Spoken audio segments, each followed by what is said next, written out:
Hi, my name is Summer. I'm the owner of Amara Karma, and let's open some lip gloss base today.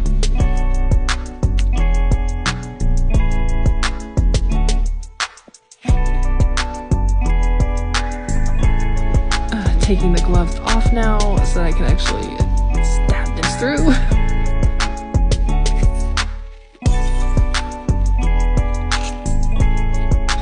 It looks all good from shipping, no damages, which I really like. Again, here comes the knife.